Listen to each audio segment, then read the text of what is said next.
Halo, salam sehat. Kita bertemu lagi di podcast Rootgers, Ruang Temu Generasi Sehat. Bagi teman-teman yang baru kenal, podcast Rootgers adalah ruang temu bagi orang muda, orang dewasa, serta antar generasi untuk membahas isu-isu yang menarik seputar kesehatan seksual dan reproduksi, kekerasan berbasis gender, relasi sehat, dan isu-isu menarik lainnya yang jarang kita bicarakan. Betul banget, Rin. Hari ini ada aku, Trina, dan Evania. Ya, hari ini kita akan membahas tentang belajar menjadi generasi yang saling menghargai. Kayak sore hari ini nih, kita punya pembahasan menarik tentang belajar menjadi generasi sehat yang saling menghargai.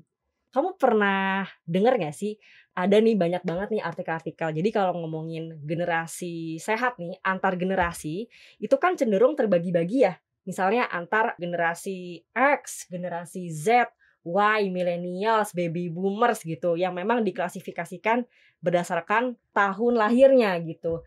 Nah, aku tuh pernah dengar dan baca-baca artikel tuh, Trin, kalau sebenarnya antar generasi ini nih, kalau dipertemukan itu cenderung mengalami ketidakcocokan karena punya tantangan masing-masing. Suka dengar gak sih kayak gitu? Iya, bener banget Kak. Katanya juga kalau misalnya disatukan nih, akan ada friksi-friksi. Aduh, friksi-friksi. Api-api. Heboh banget nih. Nah, ada artikel menarik nih, Trin. Aku pernah baca dari Investopedia bahwa sebenarnya antar generasi milenial nih, Trin, sama baby boomers, di mana tuh mereka kalau dipertemukan di tempat kerja cenderung mengalami tantangan-tantangan. Misal nih, generasi baby boomers ini kan cenderung mereka nih punya nilai-nilai pekerjaan yang memang udah mantap sedari dulu ya. Karena kan dia tuh udah lahirnya udah lebih dulu pastinya ya, dari zaman milenial dibandingkan generasi milenial gitu. Nah, terus mereka itu lebih secara nilai itu cenderung pengen pekerjaan-pekerjaan yang stabil. Nah, sedangkan kayak kita nih, kan kita pengennya fleksibel ya. Yang nyantai, yang fleksibel, bisa dari kafe, di mana aja. Nah, tapi ini beda nih dari segi karakteristik, terus kesukaan, kebiasaan itu beda. Nah, kalau dari artikel ini itu yang kadang tuh membuat yang kamu bilang itu friksi-friksi itu cenderung terjadi. Iya Kak, aku pernah nih baca dari psychologytoday.com nih. Kalau sama tadi kayak Kania bilang ya, kalau misalnya milenial itu lebih menuntut fleksibilitas gitu. Nah, kalau misalnya Gen Z sendiri nih juga cenderung menginginkan dukungan yang lebih tinggi dan lebih banyak fleksibilitas. Misal nih kita lebih pengen bertemu tatap muka gitu. Kadang-kadang juga kita bisa kerja remote aja seperti lewat Zoom gitu. Karena kan juga Gen Z lebih tech savvy ya kalau misalnya lewat Zoom itu. Cuma kadang-kadang kita lebih pengen ketemu lah di cafe gitu kayak tadi Kak Dia. Pantesan kamu kan karena Gen Z ya. Oh iya. Tahu banget pasti. Terus juga nah ngomongin antar generasi, ini juga kita mau ngajak ngobrol nih. Jadi ada teman kita namanya Kak Riki. Kak Riki nih dari Lombok yang kebetulan dia juga generasi milenial nih sama kayak aku. Karena kalau generasi milenial itu kan cenderung gimana ya, bisa dibilang dia tua banget juga enggak, tapi muda banget juga enggak. Jadi kayak setengah-setengah gitu, Tren, berada di posisi tengah-tengah. Jadi ABG enggak, dewasa. Jadi tuh kita kayak cenderung menyesuaikan dua culture perbedaan itu untuk masuk ke generasi yang lebih tua sama generasi muda. Nah, itu kalau menurut aku. Tapi nggak tahu nih menurut Kak Riki. Nah, mungkin kita sapa-sapa nih Kak Riki. Halo Kak Riki di Lombok, apa kabar Kak? Halo. Nah, Kak Riki generasi milenial juga ya? Nah, kabar baik. Kak Riki sebagai generasi milenial, kan Kak Riki sama kan umurnya sama kayak aku ya. Tadi aku cerita nih sama Trina ada beberapa temuan-temuan menarik tentang perbedaan antar generasi. Kalau menurut Kak Riki kayak apa nih sebagai generasi milenial? Kalau menurut saya sendiri ya, sebagai generasi milenial, ya pengalaman bekerja, terus berorganisasi dengan orang-orang yang berbeda generasi, misalnya generasi baby boomers, generasi X gitu berbeda sekali memang di pengalaman saya gitu. Misalnya contohnya ya, generasi milenial tuh suka misalnya tanda tangan aja, tanda tangan dokumen sukanya yang virtual gitu atau yang digital, tapi baby boomers sukanya yang langsung gitu, tanda tangan basah gitu. Terus kemudian juga milenial tuh sukanya ya ketemu langsung, kerja di warung kopi yang fleksibel dan juga ketemu banyak orang, tapi berbeda dengan generasi yang lain gitu. Nah, ini kan menurut kita-kita nih teman-teman, karena kan kita-kita nih masih di generasi yang muda ya ceritanya ya. Nah, tapi kayaknya kalau ngomongin antar generasi, kayaknya nggak adil dong kalau kita cuma ngomongin bertiga doang nih dengan generasi yang muda gitu. Jangan ngomongin muda deh. Nah, karena di sini tuh menariknya kita udah kedatangan tamu yang dari generasi berbeda, yang dimana ya yang mungkin dari generasi apa kayaknya mendingan disebut sendiri aja ya. Biar enak. Nah, selain memang dari generasi yang berbeda dari kita, tamu kita kali ini memang bisa dibilang penjaga harmonisasi antar generasi di Rutgers. Tokoh-tokoh penting ya. Pokoknya penting deh. Nah, ini kita ada Bu Sasi sebagai HR manajernya Rutgers dan Bu Amala country representatifnya Rutgers. Nah, di sini tuh kita mau bahas tentang belajar menjadi generasi sehat yang saling menghargai, tapi dari perspektif lingkungan pekerjaan. Nah, aku, Trina, Riki ini sebenarnya pengen denger sih Bu Amala dan Bu Sasi kira-kira kalau dari segi perspektif HR kali ya mungkin seperti apa. Karena kan balik lagi ya kalau ngomongin lingkungan pekerjaan itu kan pasti ada kebijakan-kebijakannya. Terus bagaimana caranya kita harus menjaga relasi itu dengan baik. Nah, mungkin kayaknya denger dari Bu Sasi dulu kali ya. Kalau menurut Bu Sasi nih, Bu Sasi, gimana nih Bu sebagai HR kira-kira kalau melihat antar dua generasi ini di tempat kerja, terus apa saja sih yang harus dipertimbangkan baik dari segi rekrutmen, terus baik dari segi kebijakan dan lain-lain yang harus dipertimbangkan suatu organisasi. Gimana Bu? Mungkin juga Bu Sasi bisa sekalian memperkenalkan diri. Iya dong, pasti dong memperkenalkan diri. Apa juga. Yang tadi ya juga tua. Oke, terima kasih Evania dan Trina sudah mengundang kami nih mewakili generasi yang tidak muda tetapi masih berjiwa muda semuanya. Oke, saya Amsaka Sasi mungkin tapi lebih dikenal Sasi atau malah di kantor ini lebih dipanggil Bude ya. Bude. Itu sudah mewakili generasi yang Bude udah kita senior semua gitu kan ya. tercinta. Di Rutgers Indonesia ini peran saya dari HR, Human Resources dan administrasi. Nah, seperti tadi disebutkan kalau kita ngobrol tentang generasi, memang di Rutgers ini kan lumayan nih range usianya lumayan besar ya. Dari saya yang sebenarnya saya bukan generasi baby boomers tapi lebih masuk ke Gen X, generasi X ya karena itu transisi. Tapi kalau tadi disebutkan ada perbedaan antar generasi itu benar, tetapi itu kan semua terjadi karena perubahan zaman ya. Waktu saya kalau dibandingkan dulu cari kerja, saya berarti pernah merasakan sebagai orang yang muda di kantor, di departemen saya juga paling muda pernah. Dan memang benar ada tendensi kalau yang paling muda itu suka disuruh-suruh gitu kan ya. Jadi kan kamu kan masih ini ya apa namanya baru lulus gitu pokoknya yang paling muda jadi yang disuruh ini kalau ada acara yang tua-tua udah pada bosan kamu aja ngerjain ini kamu aja ini presentasi kamu juga ya pokoknya ya udah bagi anak baru palu ganda ya Bude. Pokoknya itu apa aja saya anggap itu untuk pengalaman sih ya. Tapi ngobrol tentang Rutgers itu atau organisasi memang itu tergantung dari apa namanya ya budaya atau organisasi ini bergerak di bidang apa. Kebetulan kan Rutgers dari awal itu kan sudah menyebutkan memang mendorong anak muda bekerja untuk anak muda dengan anak muda kan. Nah, di situ kita tentu saja harus apa ya memenuhi itu. Jadi harus selaras gitu kan tujuan ke situ karena itu kalau tadi ngomong rekrutmen sebenarnya di Rutgers selama ini kita selalu encourage anak-anak muda. Kita nggak pernah menyebutkan nih posisi untuk usia tetapi tentu saja di atas 18 tahun kan karena kita pada kenyataan meskipun kita udah mendesain semua pekerjaan itu memang pada akhirnya ada beberapa posisi yang memang lebih sesuai dengan orang-orang yang memiliki jam terbang. Saya nggak ngomong usia tetapi lebih memiliki pengalaman yang lebih banyak gitu kan. Itu tuh memang tidak bisa dipungkiri hal itu. Tetapi kita selalu mencoba melibatkan anak-anak muda, memberi kesempatan belajar kepada anak-anak muda. Tentu saja tadi kalau bagaimana hubungannya, again ya itu tantangan buat yang baik yang tua, yang lebih tua atau yang muda atau yang usianya lebih banyak. Itu tadi kalau menurut saya sih kita ini kembali ke individu. Generasi apapun itu kan berbeda karena zamannya, bukan karena si orangnya, jadi individunya. Jadi menurut saya pengalaman di sini kita mencoba menciptakan ruang atau relasi yang terbuka gitu kan.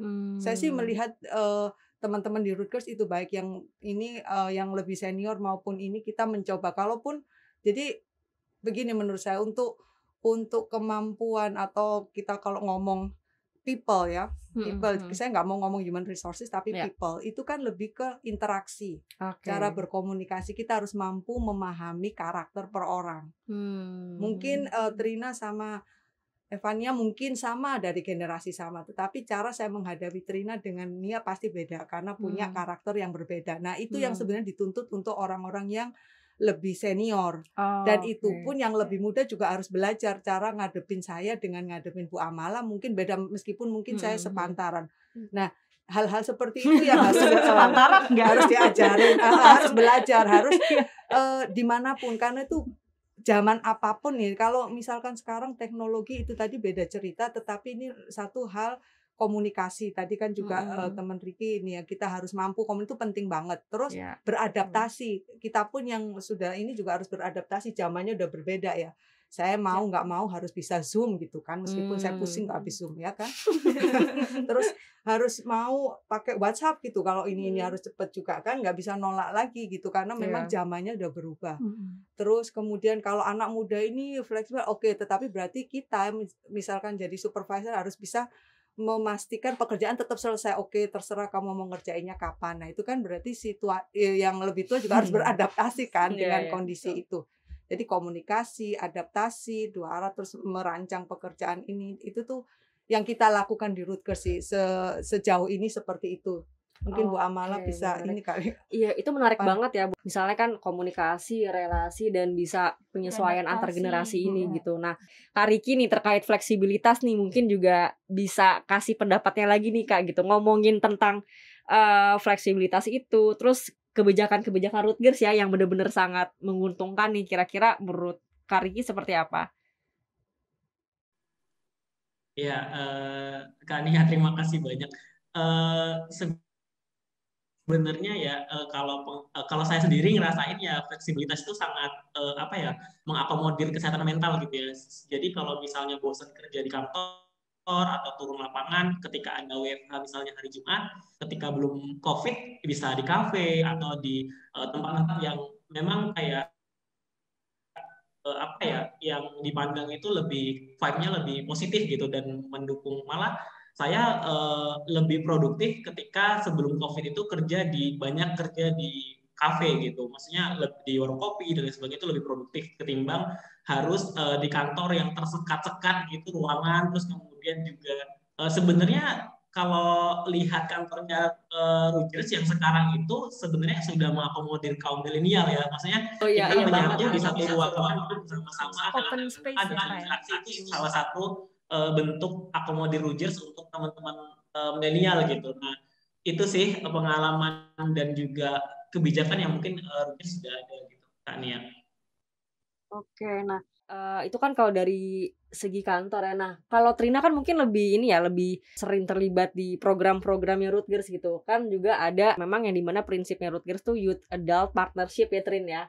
Nah, mungkin kayak kita tanya nih sama Bu Amala nih, kira-kira untuk kebijakan di Rutgers, terus untuk mengakomodir program-programnya dan bekerja sama untuk menyatukan dua generasi ini dalam Youth Adult Partnership tuh seperti apa sih Bu Amala? Berat. Jangan kamu, aku saja berat gitu. Itu bilang. Itu kan gini ya, waktu saya semuda kalian, saya selalu dapat nasihat, nasihat-nasihat yang kemudian membantu saya untuk berkomunikasi dengan orang yang lebih dewasa gitu. Nah, pada saat seusia saya sekarang, saya mendapat nasihat itu sebaliknya, gimana berkomunikasi dengan orang-orang yang lebih muda. Tapi sesungguhnya itu sama sulitnya dengan kita berkomunikasi dengan orang yang lebih tua dari saya sebetulnya. Jadi sama aja gitu. Nah, kalau artikel-artikel yang beredar dan penelitian-penelitian itu kan menurut saya kebanyakan city sentris ya. Dia jarang melihatnya di daerah pedesaan tuh gimana sih sebetulnya perbedaan generasi itu gitu. Banyak banget deh presentasi dan penggolongan generasi berdasarkan tanggal lahir itu kan menurut saya sih masih sangat berpusat pada Iya kota sih, gitu. bener juga ya. Anak-anak di desa itu masih senang ketemu tatap muka loh sebenarnya. Nah, saya sebetulnya dengan anak saya misalnya seringkali tuh merasa gemes gitu. Misalnya mau nunjuk itu pakai mulut bukan pakai tangan gitu kan. Itu buat kita kan gak sopan. Tapi buat anak sekarang itu mereka gak aware bahwa itu bentuk dari adab gitu. Nah, itu konteks kehidupan sehari-hari. Tapi kalau di kantor juga sebetulnya memang cukup menantang, tetapi bukan berarti sulit sebenarnya. Tadi Mbak Sasi bilang tuh cara berkomunikasi gayanya aja tuh udah beda gitu. Nah buat kita kalau orang bilang generasi muda gampang baper, sebenarnya yang tua juga sama bisa baper kan sebenarnya. Cuma memang pada perilakunya itu kan merefleksikan bagaimana generasi ini survive di zamannya gitu. Kita dulu survive kok dengan cuma kalau mau pergi ke konferensi bikin abstraknya minta ampun saingannya gitu. Kita survive dengan mesin tik aja, kita dulu survive pakai karbon. Iya kan? Kalau salah ngulangnya dari kata pertama gitu. Nah, tapi zaman saya nggak pakai mesin tik. Saya. Zaman muda masih pakai mesin tik. Masih pakai Ya ampun. Cekrek gitu ya. Bunyinya udah kebayang. Kalau saya udah pakai inilah komputer, tapi belum ada internet, belum banyak yang belum secanggih. Buat proses. Tapi paling enggak kita survive di zaman itu gitu. Nah mungkin anak muda sekarang kalau dicemplungin di zaman itu tuh bingung lagi kan. Dulu kita nggak punya loh yang namanya telepon handphone, tapi kok bisa untuk ketemu di kampus pada tanggal tertentu, setiap jam tertentu tuh on time dan gitu. Dan ngumpul semua ya. Iya, dan ngumpul semua. Kok saya juga menarik Google Kalender loh ya. Iya nggak ada yang gitu-gitu. Kok bisa ya rutin latihan teater, latihan apa gitu. Ini tahu-tahu ngumpul di pusat kegiatan mahasiswa jam sekian di tanggal sekian, dan itu tuh nggak harus misalnya tiap Kamis ya, itu bisa berubah-ubah loh. Dulu saya juga lupa gimana caranya. Telepati apa gimana ya kayak aku sama kamu sering gitu kan. Bisa kan? Nah anak sekarang makin sering gampang terkomunikasi, bahkan makin sering berubah rencana kan. Betul. Iya kan. Jadi telat ya 5 menit, telat 10 menit gitu. Kalau zaman dulu tuh enggak. Jadi maksudnya memang juga akhirnya setiap zaman itu menantang sebenarnya. Nah, yang saya pegang di Rutgers ini adalah bahwa kita harus sama-sama punya cita-cita bareng. Iya. Mau itu beda generasi, mau itu dia beda suku, beda kasta, beda apapun ya. Kalau di Rutgers kan ngomongin orientasi seksual, mau beda orientasi seksual, mau beda suku dan sebagainya. Yang penting kita punya kesepakatan visi dan misi yang sama enggak. Nah, udah kita to the point pada itu aja gitu. Termasuk berusaha semaksimal mungkin nggak beda-bedain tentang akses terhadap fasilitas kantor kayak gitu-gitu kan. Itu semua memang dibuka secara adil lah. Kalaupun misalnya ada yang memang perlu afirmasi, ya dibedakan karena memang kita pingin mereka diangkat supaya setara dengan yang lain gitu. Oke. Nah, karena memang kan balik lagi ya ke tujuan kita kan belajar menjadi ya. Karena mau dari generasi apapun gitu, terus dari tua, muda, milenial, baby boomers, dan itu kan kayak semacam hanya pengklasifikasian aja ya, balik lagi ya. Karena kan kita kan masing-masing tuh usia kan memiliki tantangan yang beda-beda gitu-gitu ya. Nah, mungkin nih balik lagi ke Trina kali, kalau misalnya ngomongin belajar menjadi kan generasi yang saling menghargai seperti yang tadi kita bahas sebagai mungkin yang paling ini ya, paling muda. Aku juga sih sebenarnya kemarin sore. Nah, itu aku juga tadi selama diskusi jadi kayak belajar banget, ternyata punya tantangan tuh gak cuma kita, tapi ternyata yang lebih tua juga punya tantangan, yang lebih dewasa, yang lebih punya pengalaman kali ya. Mungkin ya, mungkin kayak tua muda tuh lebih ke ya perbedaan umur lah. Nah, kalau menurut kamu gimana, Trin? Iya, benar banget sih Kak. Sebenarnya aku setuju ya apa yang diucapkan oleh Bu Sasi tadi tentang adaptasi. Itu tuh mau tua, mau muda, gak enak banget ngomongnya tua. Saya mau berbeda generasi itu tetap harus bisa beradaptasi juga untuk bisa berkomunikasi dengan baik. Itu butuh adaptasi yang baik juga, seperti itu sih. Karena misal seperti saya nih yang masih lack of experience atau kurang pengalaman, itu kan berarti saya membutuhkan belajar pengalaman dari generasi-generasi terdahulu yang memiliki pengalaman lebih banyak seperti itu. Betul. Dan juga mungkin dari generasi-generasi saya sebelumnya juga mungkin membutuhkan insight dari generasi apa sih sekarang yang sedang terjadi gitu.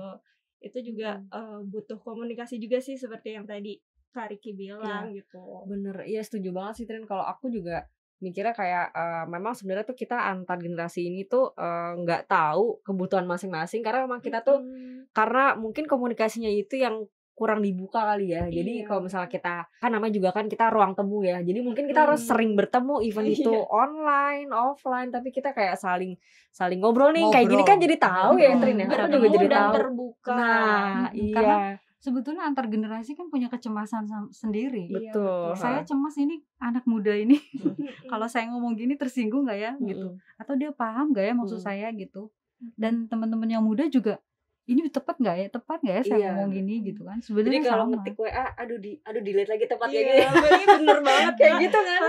Kecemasannya Kecemasannya tuh tuh punya bener juga ya, beda-beda ya level. Karena kan juga seperti yang Bu Amala bilang tadi ya, kita hidup di zaman yang berbeda-beda gitu. Saya tidak bisa membayangkan saya hidup di zamannya Bu Amala atau Bu Sasi gitu, atau Tania gitu. Belum ada handphone kan dulu. Iya, belum. Dulu punya pager tuh kayaknya udah kasta tinggi. Dan harus nunggu operator gak sih? Kita gak kebayang kalau kayak gitu gimana ya. Benar-benar gak kebayang kayak orang zaman dulu gitu, generasi yang lalu bagaimana cara berkomunikasi tanpa HP tuh benar-benar gak kebayang gitu. Dan mungkin juga nulis surat dulu kan. Iya, kalau pacaran dulu kan nulis surat di wartel. Berarti kan sebenarnya punya kecemasan yang sama, punya harapan yang sama kali mungkin ya. Iya. Nah, kalau bicara balik lagi ke yang harapan bersama mungkin nih antar generasi yang berbeda untuk mewujudkan, kita kan sama-sama belajar ya teman-teman ya, sama-sama belajar untuk menjadi generasi yang sehat, yang saling menghargai. Kalau dari Bu Sasi, dari Bu Amala itu gimana harapannya nih untuk kita bisa saling mempertemukan ekspektasi masing-masing untuk ekspektasi bersama mungkin lebih tepatnya ya. Kalau ngomong ekspektasi dalam konteks organisasi tentu harus berawal dari ya itu tadi organisasi ini mau seperti apa ya kan, awalnya di situ. Kemudian ya tadi menurut Bu Amal kita harus satu tujuan ya. Terserah backgroundnya, terserah pengalaman, tapi pertama adalah satu tujuan. Jadi kalau saya mewakili generasi saya atau mungkin kebetulan di bagian HR ya mungkin kita tentu saja membutuhkan yang muda-muda karena ide-idenya yang kita butuhkan gitu, yang inovatif ya, agar bisa membawa terobosan-terobosan sih. Itu nggak mudah ya, meskipun katanya Rutgers nggak banyak kompetitor, tapi itu tantangannya beda karena isu tapi yang jelas kita butuh anak muda karena ini kan sasaran juga anak muda ya. Jadi yang kami ini di belakang saja gitu, di belakang membantu biarlah yang muda-muda ini membawa ide-ide segar bagaimana ini membawa Rutgers menuju ke kancah yang lebih menarik lah, pentas dunia yang lebih wow gitu ya kan. Pokoknya apapun ya, yang penting tuh prinsip-prinsip dasarnya dipenuhi. Generasi manapun, pertama saling menghargai tadi kan, bertanggung jawab, komitmen kayak gitu, itu udah antar generasi harus pakemnya sama gitu. Bahwa gayanya berbeda itu urusan lain lah gitu. Di situ penyesuaiannya justru di situ, bukan di prinsip-prinsipnya. Titik temunya ya. Titik temunya tuh di prinsip itu gitu. Karena dimanapun semua organisasi kan punya aturan tuh. Nah itu yang harus diingat ya, bagaimana mengimplementasikan, bagaimana terserah, tapi ini ada aturan yang harus ditaati, diketahui dan juga diamalkan gitu ya. Karena tanpa aturan organisasi akan nggak jelas juga sih. Cuman kan mungkin dalam tiap generasi, tiap ini ada ya itu tadi adaptasi again ya bagaimana. Tapi balik-balik lagi kalau ditarik ya ke situ lagi. Supaya kita tetap on the track. Oke. Gimana Kak Riki kalau dengar tadi tuh benar-benar ada beberapa prinsip ya yang memang perlu dipegang.